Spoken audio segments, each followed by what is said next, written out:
So the dumber the lie, the more viciously obedience to that lie must be enforced. So now all of a sudden you're expected to believe that anyone, even children, can change their biological sex at will, even the DNA inside them. And obviously that's demented, and no honest person would go along with that lie, or any lie for that matter. At CPAC this weekend, Michael Knowles of the Daily Wire said basically just that. Watch. There can be no middle way in dealing with transgenderism. It is all or nothing. If transgenderism is true, if men really can become women, then it's true for everybody of all ages.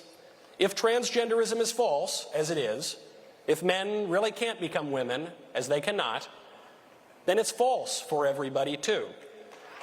And if it's false, then we should not indulge it, especially since that indulgence requires taking away the rights and customs of so many people.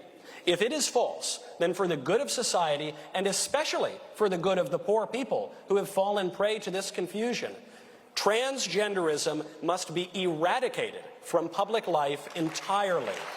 The whole preposterous ideology.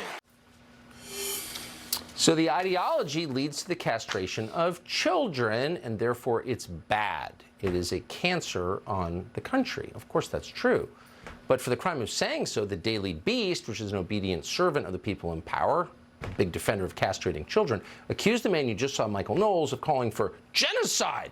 And we're quoting, Michael Knowles says transgender community must be eradicated.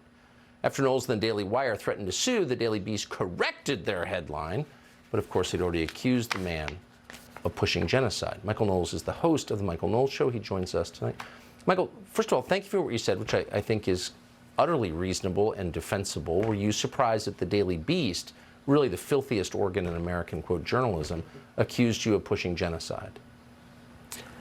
I've been called all sorts of nasty things by the liberal press, Tucker, so I tend to expect everything. But I have to admit, being accused of genocide did take me by surprise. That seemed extreme even for the fake news media. And I think it surprised a lot of lawyers as well. The Daily Beast and the Huffington Post and Rolling Stone and a number of other outlets all spread this lie about me. They just put words into my mouth that I never said. You heard exactly what I said. I said that for the good of these people in particular, so presumably I don't want to murder them, and I talked about an ideology in particular. I'm not talking about eradicating any human beings, talking about an ideology here. They said that I wanted to commit genocide, and I said, this is libel. This is actionable libel. You know, the libel laws in the United States have quite a high threshold to actually sue. This meets that threshold. I think that unless the news editors at the Daily Beast and Rolling Stone and Huffington Post and all the rest, unless they're completely illiterate, they lied intentionally, and I think their lawyers called them and said, change the headline or you're going to get sued into oblivion. But why would they want to defend child castration? I mean, that's almost a spiritual question that we should meditate on, and I know that you have been. Michael Knowles, thank you. Good to see you.